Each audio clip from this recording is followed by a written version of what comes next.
కూటమి అధికారంలోకి వస్తే తప్ప ఏపీలో అభివృద్ధి సాధ్యం కాదని నందమూరి తేజస్విని అభిప్రాయం వ్యక్తం చేశారు. స్టీల్ ప్లాంట్ ప్రైవేటీకరణ అడ్డుకోవాలన్న, సుందర సాగర తీరం కాలుష్యం బారిన పడకుండా ఆపాలన్న కూటమితోనే సాధ్యమన్నారు.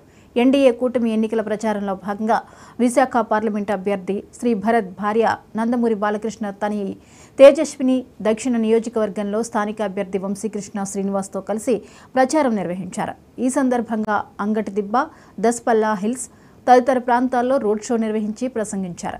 కూటమి నేతలు, కార్యకర్తలు, నందమూరి అభిమానులు, జన సైనికులు పెద్ద ఎత్తున పాల్గొన్నారు. విశాఖ ఎంపీగా పోటీ చేస్తున్న భరత్ను, అలాగే ఎమ్మెల్యే అభ్యర్థి వంశీకృష్ణ శ్రీనివాస్ను గెలిపించాలని ప్రజలకు విజ్ఞప్తి చేశారు. కూటమి మేనిఫెస్టోలో పొందుపరిచిన అంశాలను అధికారంలోకి వచ్చిన వెంటనే అమలు చేస్తుందని ఆమె పునరుద్ఘాటించారు.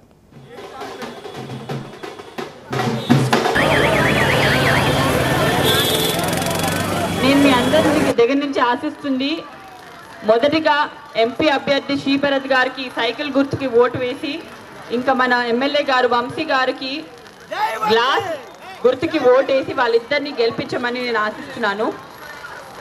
భరత్ గారు ఈ సౌత్లో ఉన్న ప్రతి వార్డు మీకోసం మీ భరత్ అనే ప్రోగ్రాం ద్వారా ప్రతి వార్డు సౌత్లో తిరిగారు. మీ అందరి సమస్యలు కూడా తెలుసుకున్నారు.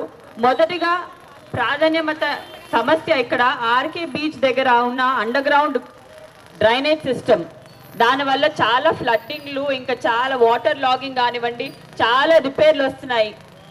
అదే కాకుండా వేరే సమస్య ఇక్కడ డ్రింకింగ్ వాటర్ సమస్య. ఆ డ్రింకింగ్ వాటర్ ప్రతి ఇంటికి అసలు మంచి నీళ్ళు, తాగే నీళ్ళు వెళ్ళట్లేదు. ప్రతి ఇంటికి నీరు అనే ప్రోగ్రాం ద్వారా ప్రతి ఇంటికి మంచి నీరు వెళ్ళి అందించేటట్టు చూడడం మా బాధ్యత.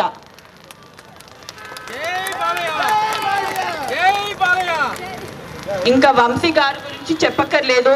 ఆయన మంచి అవగాహన ఉన్న వ్యక్తి, మీ అందరి సమస్యలు తెలిసిన వ్యక్తి. సైకిల్ గుర్తుకి, గ్లాస్ గుర్తుకి ఓటు వేసి అది మీ బాధ్యత. వేసి వాళ్ళని గెలిపించడం మీ బాధ్యత.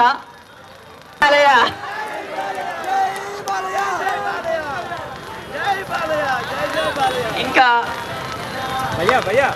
మీరు ఓటింగ్ కి వెళ్ళినప్పుడు ఇలాంటి బ్యాలెట్ ఉంటుందండి, ఈవీఎం బ్యాలెట్. దీని మీద శ్రీ భరత్ గారు మీకు 2 ఓట్లు ఉన్నాయి, ఎమ్మెల్యే ఓటు ఇంకా ఎంపీ ఓటు. ఎంపీ ఓటు కోసం భరత్ గారు నంబర్ 3 పక్కన సైకిల్ కూడా ఉంది. మీరు 3వ నంబర్ దగ్గరికి వెళ్ళి